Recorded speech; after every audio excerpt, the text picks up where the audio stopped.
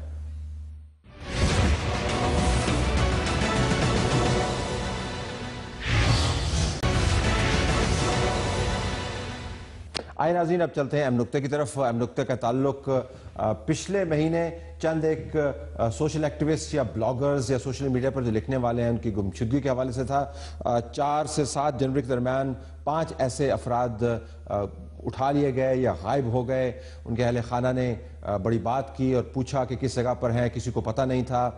ریاست کی طرف سے کوئی جواب نہیں آ رہا تھا. پھر انٹیریئر منسٹر نے کہا کہ یہ لوگ واپس آ جائیں گے, کسی طرف کوئی مقدمہ نہیں تھا.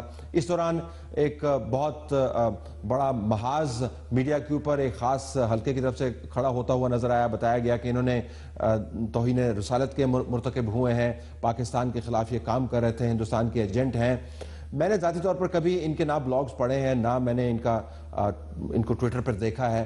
کبھی کبھار ریسرچ کی ٹیم جب ان کے معاملات ہمارے سامنے لاتی تھی تو ہم اس کو دیکھ لیتے تھے. یہ قومی دھارے کی بحث کے اندر کے لوگ نہیں ہیں. اگر ہم آپ کو اعداد و شمار بتا پائیں تو ان میں سے ایک کے ٹویٹر فالوورز جو ہیں وہ صرف 1200 لوگ ہیں. اور ان کی ایک جو پبلیکیشن ہے جو اشاعت کرتے ہیں اس کو 2400 کے قریب بھی لوگ نہیں دیکھتے. فیس بک کے اوپر پیجز تھے, اس کے اوپر کہتے ہیں جی 50,000 کے قریب لوگ تھے. فیس بک کے پیجز کا ہمیں پتہ ہے کہ لوگ کس طریقے سے بڑھائے جاتے ہیں اور ان کی اہمیت کیا ہے.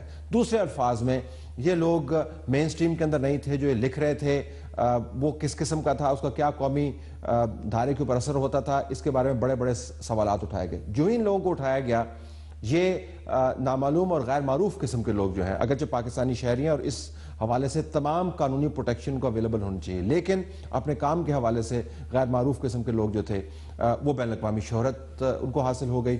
ہر طرف پاکستان کے اوپر لان تان ہونی شروع ہو گئی. دنیا نے کہا کہ آپ کے یہاں سے لوگ اٹھائے جاتے ہیں. پھر خاموشی رہی. اب کل خبر آئی کہ ان میں سے 2 جو ہیں وہ شاید واپس آ گئے ہیں. ایک کا فیملی کے ساتھ رابطہ نہیں ہوا, ایک نے کہا بخیر و عافیت ہوں, 3 ابھی بھی مسنگ ہیں. اب بنیادی سوال یہ ہے کہ اگر یہ لوگ واقعتاً پاکستان کے خلاف گھناؤنی سازش کے مرتکب ہوئے ہیں تو ان کے اوپر ابھی تک کوئی مقدمہ قائم کیوں نہیں کیا گیا؟ انٹیریئر منسٹر نے کہہ دیا کہ ان کے اوپر توہین رسالت کے چارجز نہیں لگیں گے. اگر پاکستان کو توڑنے کے الزامات تھے وہ بھی کسی مقدمے کی صورت میں نہیں آئے. کیوں اٹھائے گئے کسی کو کچھ پتہ نہیں, کیوں واپس آئے کسی کو کچھ پتہ نہیں. اور پھر آپ ایک بازار گرم کر دیا گیا، خود ساختہ قسم کے مفتی ٹیلی ویژن کے اوپر بیٹھ کے فتوے دینے لگ گئے، کسی نے مذہب کو استعمال کیا، کسی نے جذبہ حب الوطنی کو استعمال کیا اور اپنے ایجنڈے کو ان عظیم تصورات کے تابع کر یہ بتانے کی کوشش کی کہ یہ لوگ کتنے مذموم کام کے اندر ملوث ہیں۔ اب یہ واپس آ گئے، نہ کوئی مقدمہ ہے نہ کچھ، کسی طرف سے کوئی جواب نہیں ہے۔ ہم صرف یہ کہنا چاہتے ہیں کہ اگر کوئی پاکستان کے خلاف سازش میں ملوث ہے تو اس کے اوپر قرار واقعی جو سزا ہے دینے کے لیے قانون لاگو کریں اور اس کو لٹکا دیں۔ میں دوبارہ دہراؤں گا، اگر قانون کے مطابق اس نے جرم کیا تو اس کو قانون کے مطابق لٹکا دیں، جس سے مراد یہ نہیں ہے پھانسی دے دیں، اگر پھانسی بنتی ہے تو دے دیں، جو سزا ہے وہ اس کو دے دیں۔ لیکن اگر قانون بھی آپ لاگو نہیں کر رہے ہیں، اگر ان کو چارج بھی نہیں کر رہے ہیں اور لوگ اٹھائے جاتے ہیں، کوئی جواب دینے والا نہیں ہے، تو یہ کس قسم کا پاکستان بنا رہے ہیں؟ یا ڈونلڈ ٹرمپ کا پاکستان بنتا ہوا نظر آتا ہے؟ قائد اعظم کے پاکستان کے اندر اس قسم کے کام کی گنجائش نہیں ہے۔ خام خواہ کی ہزیمت اٹھانی پڑی ہے پاکستان کی ریاست کو، اور ایسے لوگوں کے لیے جو مین سٹریم کے اندر نہیں ہے۔ ہم صرف یہی کہیں گے کہ اگر ایسے افراد موجود ہیں جو ملک کے خلاف سازش میں ملوث ہیں، قانون لاگو کیجئے، ورنہ یہ طریقہ کار کہ لوگ اٹھا لیے جائیں اور اس کے بعد ان کے خلاف کیمپین شروع ہو اور لوگوں کو فتوے دلوائے جائیں ان کے خلاف، یہ بالکل بھی قابل قبول نہیں ہے۔ بالخصوص جب chief justice of supreme court Pakistan یہ کہتے ہیں کہ قانون کا اطلاق ہوگا تو قانون کا اطلاق انسانی حقوق کے معاملے کے اوپر یکساں ہونا چاہیے۔ ہماری طرف سے یہی کچھ، اجازت چاہتے ہیں، اللہ حافظ۔